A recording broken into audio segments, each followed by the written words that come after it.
Who said that? Can you hear?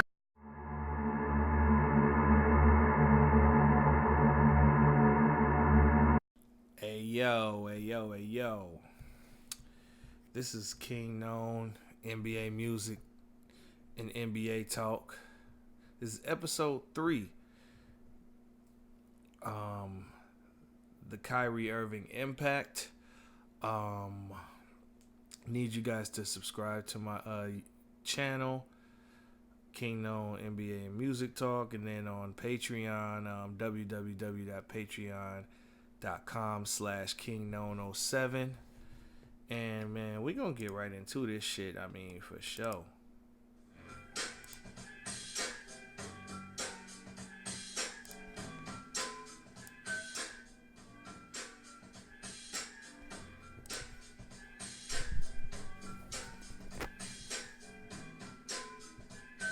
Before we get to Kyrie, though, let's talk about James Harden choking against Oklahoma City tonight. I watched 2 games tonight. I'm not going to talk about the Boston and Philly game, but maybe I am going to talk about Boston and Philly first. Philadelphia ended up finishing, Boston tonight. Pause. But all seriousness, the Celtics beat the Celtics lost to the 76ers 109-98. It seemed like it was a back and forth up until Philadelphia just took off on them in the fourth quarter. I mean, Al Horford had a great performance. I mean, despite the Embiid injury, Embiid has to have surgery on his finger, and he will be reevaluated within a 2-week, 3-week period. It's a loss for the Sixers, but honestly, this could be what they needed. Embiid gets the rest while Horford slides to that center. Tobias plays that power forward. Ben plays that point. Mike Scott pretty much replaced Embiid in the starting lineup today. Although the bench was lightly productive. Pelly, what's this kid's name? The first name? Pelly was making some big plays. Oh, Norvell Pelly. That's the kid's name. In that second half, he had like 2-3 blocks on Enes Kanter, who was the backup center for the Celtics, who pretty much does pretty well. Those blocks pretty much changed the course of the game in favor of the Sixers. I mean, if you look at the shooting of the Sixers, you have Josh Richardson, 9 of 16, 7 assists. Ben Simmons, 9 of 15, 19 points, 9 rebounds. Al Horford, 7 of 11. Tobias Harris, 7 of 17. Like, these are solid shooting numbers from the 76ers. They shot 49% from the field, while Boston only shot 43% from the field. Kemba Walker pretty much carried this team. Tatum, it seems like, and then Marcus Smart, big game for him, 24 points, 5 of 7 from 3. But other than that, it seems like the Celtics, like Jaylen Brown and Jason Tatum pretty much checked out the second half. They pretty much quit. While the 76ers, basically their whole entire team. But me personally, the Sixers, in order to contend for like a championship, like to be a championship caliber team, they got to make a big move. And unfortunately, that move might have to be dumping Simmons for somebody, because you can't keep this team the same way. I mean, yes, they're building around Simmons and Embiid. They've tried multiple things, and if it doesn't work out this year, could be the time to pull that plug, even though you did give Ben Simmons a supermax. So, I mean, I don't know how it's going to work if Simmons is running point and he can't shoot. But, I mean, I've seen other guys, like Rondo, find a way to win a championship, without being a sharpshooter. But Ben Simmons has to put forth more effort to me. But anyway, let's get back to Harden choking against OKC tonight.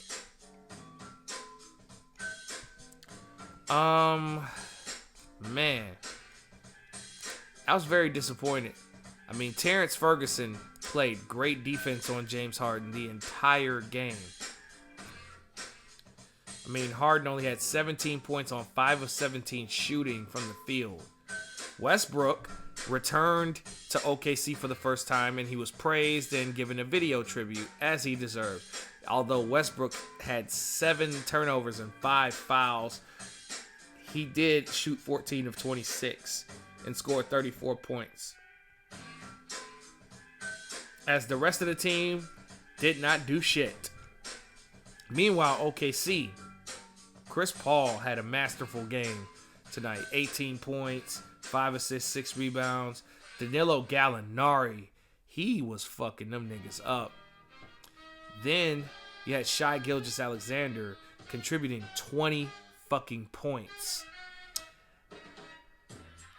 I mean, Dennis Schroeder off the bench, 16 points and 5 rebounds. I mean, OKC was on fire tonight. And I'm surprised that they beat Houston. I mean, but at the same time, the improved play of Chris Paul, he'll probably be in the most improved player conversation for sure. But I feel like this. Chris Paul, if he's in an environment where he can run shit, that's where he, that's his strong suit. He performs best when he's controlling everything. With a coach like Billy Donovan, you can pretty much walk over him. I mean, you could walk over D'Antoni, but, that was Harden's team. Chris Paul couldn't take that control like he did with the Clippers and the Hornets. So you can't get the maximized talent of CP0. I call him CP0 because he just doesn't come through when it's time to come through. But Chris Paul has always been like a regular season dynamo. With the exception of last year and the year before that, due to multiple injuries. But Harden, the game's leading scorer, has been struggling the last couple of games. Ever since that triple-double night against the Hawks. Actually, no. Before that.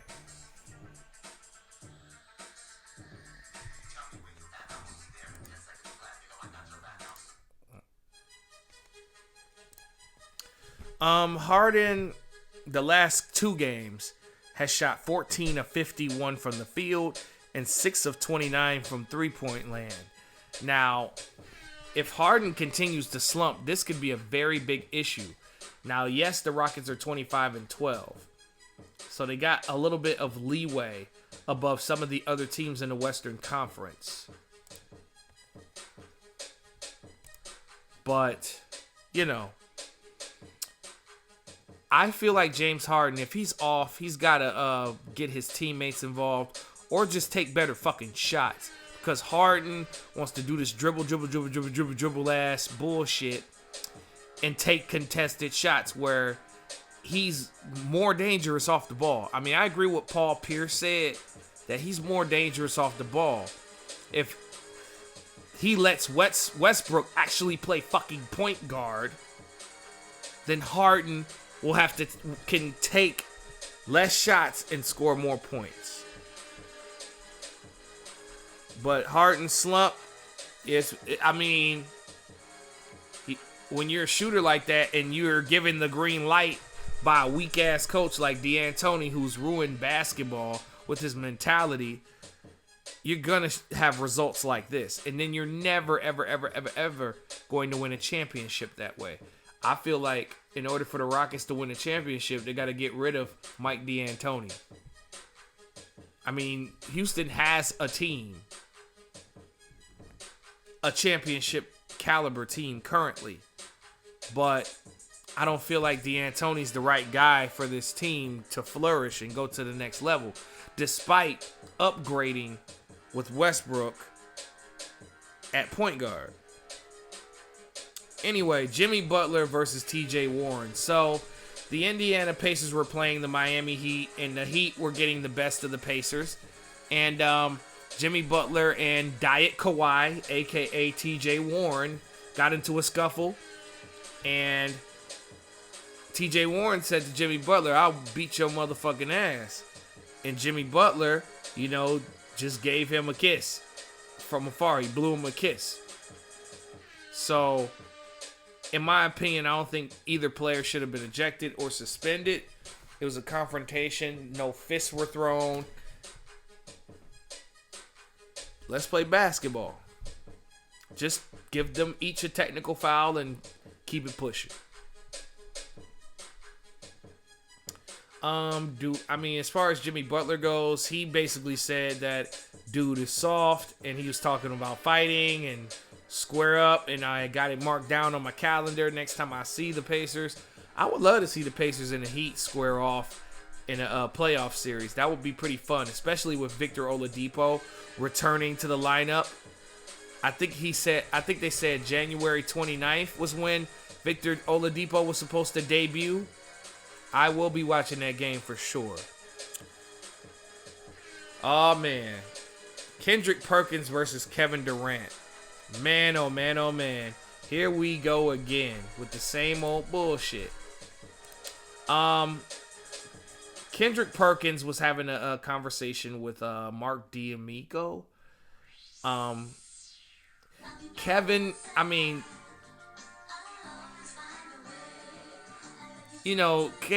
Perkins says that Russ was the best player in OKC history, which I argue is not true. And then Kendrick Perkins tweeted, hey, Kevin left the door open and Russ walked right in. Mark D'Amico said, I think Russ walked right into the door of the second round of the playoffs 3 times in a row.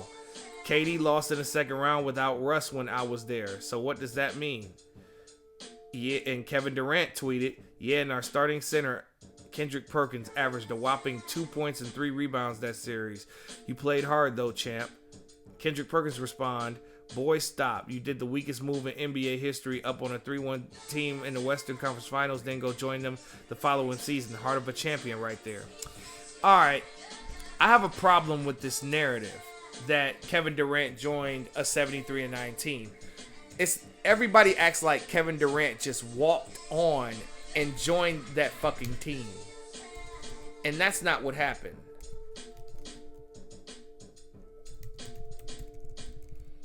What had happened was Kevin Durant didn't join the 73-19 because most of that roster was let go.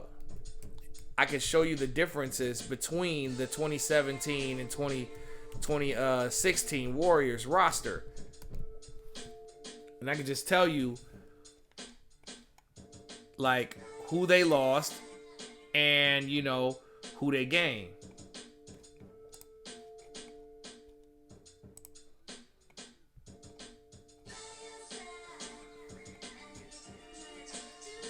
So basically, the Golden State Warriors had to trade Harrison Barnes and Andrew Bogut for cap space and a pick. Okay? They let go of Festus Ezeli, Leandro Barbosa, Brandon Rush, Maurice Spates, Anderson Varejao, and James Michael McAdoo. Okay, those are players that contributed. They might not have been like, superstars or anything like that, but that's still multiple players that they had to let go.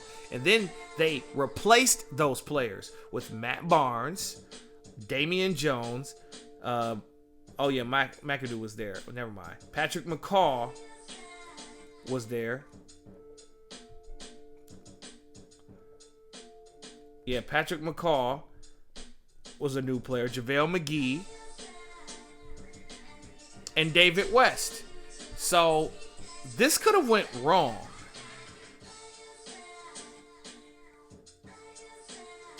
But obviously it turned out to be a run and an addition to a dynasty.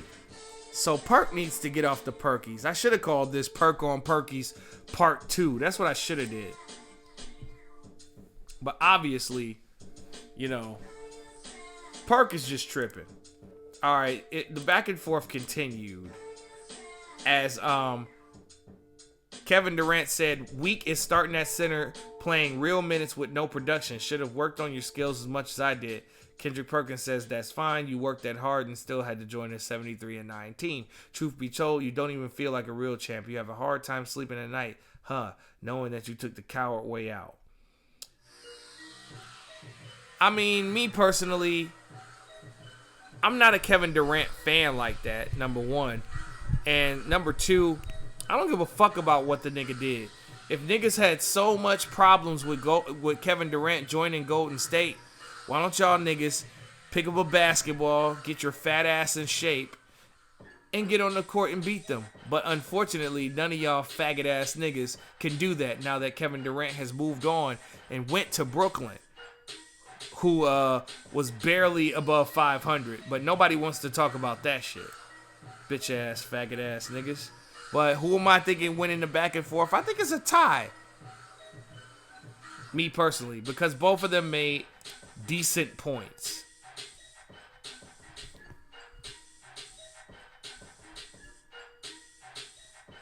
Anthony Davis was injured again. Again. Yeah, Anthony Davis suffered a hip injury and a tailbone injury. He is set to be out of a few games. This isn't shocking. Anthony Davis is injury prone. And then Anthony Davis turned down a 5-year, $212 max extension with the Lakers. I saw that coming, though. I'm not surprised. I mean, Anthony Davis can explore his options. I don't see that there's a problem. But there is I knew there was a small possibility that he could leave the Lakers if everything goes wrong. But let's move into this Kyrie Irving situation. Kyrie Irving is one of the elite players in today's game.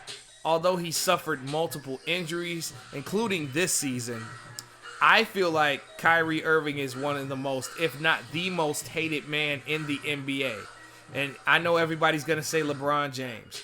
LeBron James has a legion of unconscious fanboys, some who are stooping to a homosexual level to defend this man. Kyrie does not have anybody to defend him.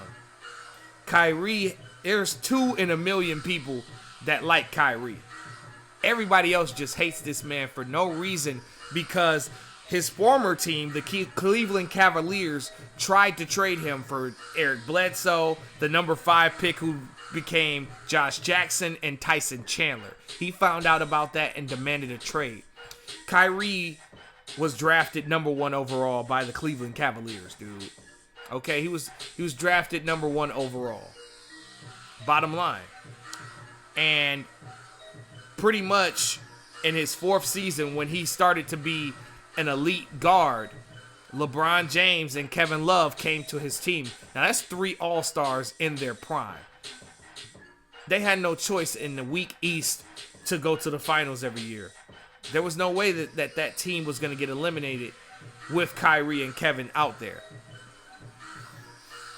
But we're not here to talk about the past. We're here to talk about just a few, not the past, but we're just talking about Boston right now because Kendrick Perkins, Perk on Perkies, was tripping about, he was calling, him and Paul Pierce was calling Kyrie a coward for, honoring his contract and deciding to team up with Kevin Durant yet again. So we know that Kendrick Perkins is a LeBron James low-key dick sucker. This is exactly why. Kyrie Irving is hated because he honored his contract and found out that he was on the trading block, about to be traded for Eric Bledsoe, Tyson Chandler, and Josh Jackson, who is no longer in the league. But a lot of people say that Kyrie Irving didn't do nothing in Boston, which is bullshit. And they said, well, they made it to the conference finals without Kyrie Irving. Let's break down who that Celtics team played in the playoffs. They played an inexperienced Milwaukee Bucks team who took them 7 games. Okay? And they were doing this without Kyrie. That series would have not went 7 if Kyrie was there. That shit would have went 5-6 games. Then they went against the Philadelphia 76ers. If Kyrie was there, they would have swept the 76ers because the Celtics had their number. I mean, Al Horford was a monster in that series. And then you go against Cleveland with no Kyrie, and they go 7 games. If they would have had Kyrie, they would have beat Cleveland in 4 or 5 games. Because that Cleveland squad was not the same with those young guys. Now, if they would have went against Cleveland against those vets, they would have beat Kyrie and them. If they would have still had Rose and IT and Derek and Jay Crowder and all those guys. But as far as Boston goes, Boston Celtics were 83-53 with Kyrie Irving, and that's including playoffs. That's 64% of their games. Without Kyrie, they are 37-19 without him. I know I've done this on previous shows, but I had to just, refresh a lot of niggas' brains because a lot of people are talking reckless about Kyrie Irving being a coward. Now, let me show you how big Kyrie's impact was to the Cavaliers. Cleveland in 2017 with Kyrie Irving, the Cavs were 4-6 without Kyrie Irving. They were 50-22 with Kyrie Irving in the regular season, 13-5 with Kyrie Irving in the playoffs. So that's a total of 60. That's 63-27 with Kyrie Irving. The 2018 Cavaliers without Kyrie were 50-32 in the regular season and was 12-10 in the playoffs. That's a total of 62. They were 62-42. So that's 1 less win and 15 more losses without Kyrie Irving. Now, a lot of people are talking shit about Kyrie now because the Nets were 4-7 with him. Now, me personally, I don't think that's enough time for Kyrie to get chemistry with this team. And the Nets went on some sort of a winning streak. And publications were saying that, here goes Kyrie again. The other team without Kyrie prospering. Then, when the Nets have gone on this little losing streak as of recently, media publications have been quiet. Now, Kyrie is out with a shoulder injury, and he's targeting another week before he comes back and plays. Now, I'm not sure if that's a great idea for him, but I hope Kyrie is at least a good 60 to 70%.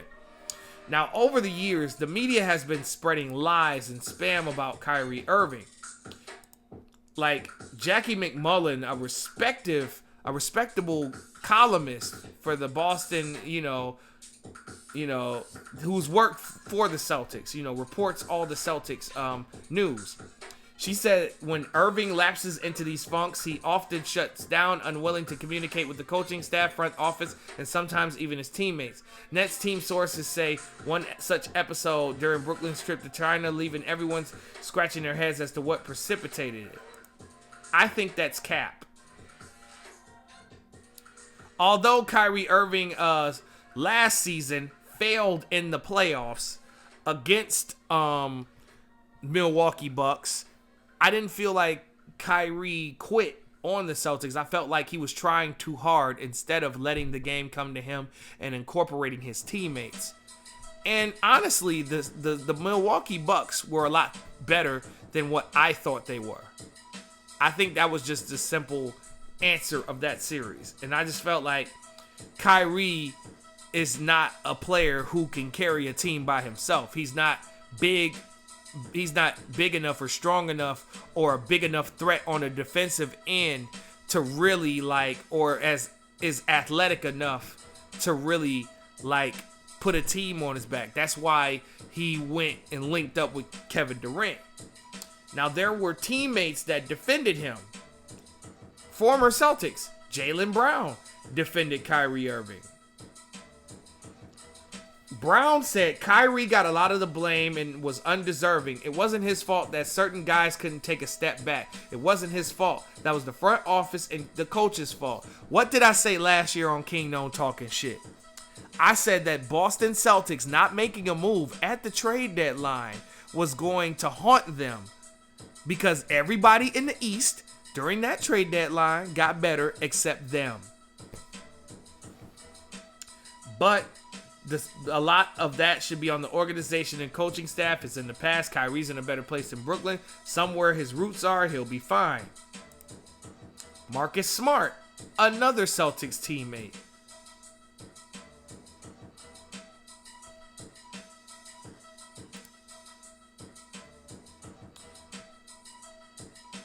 You know, Marcus Smart says, obviously different reasons, but I lost my mom and my brother, so I know that feeling that Kyrie's going through with his grandfather. In his mind, he's thinking, what is he going to do? What could he have done? I understood that because I've been through it. I just wanted to give him a little call, let him know people out there, everyone's here for him. It's more than just you. So, Danny Ainge defended Kyrie Irving. Ainge refused to blame Kyrie Irving. Kyrie was in a good place and things were looking good for a year and a half and they went sour. He gets blamed for the sour last year, but it's much bigger than that. I'm grateful that he gave us a chance. It wasn't his fault. It didn't work out. It was a lot of people's faults, including my own.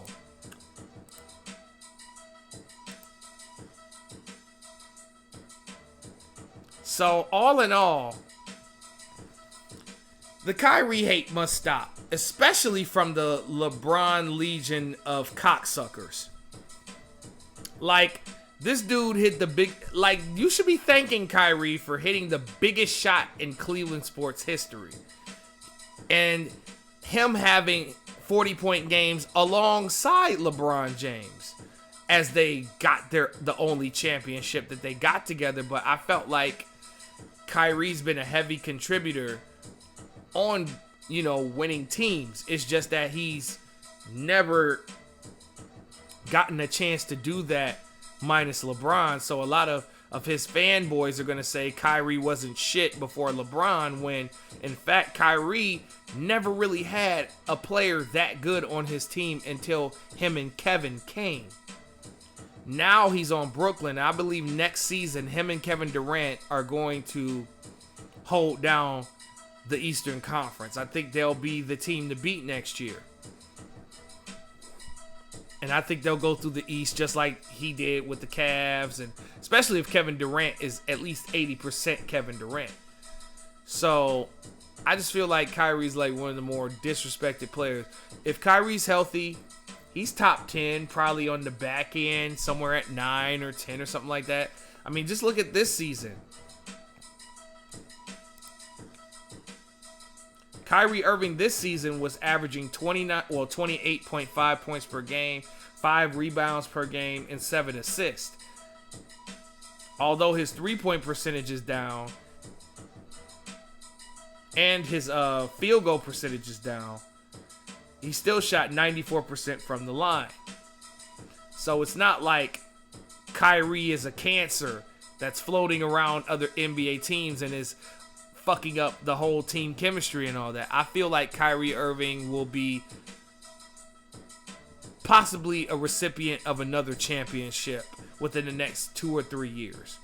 But that's my show, and I appreciate you for watching the Kyrie Irving Impact Kingknown Uncensored Episode 3 on Kingknown NBA and Music Talk. Alright, don't forget to subscribe to the YouTube page, and then also subscribing to my Patreon, patreon.com/Kingknown07. Peace.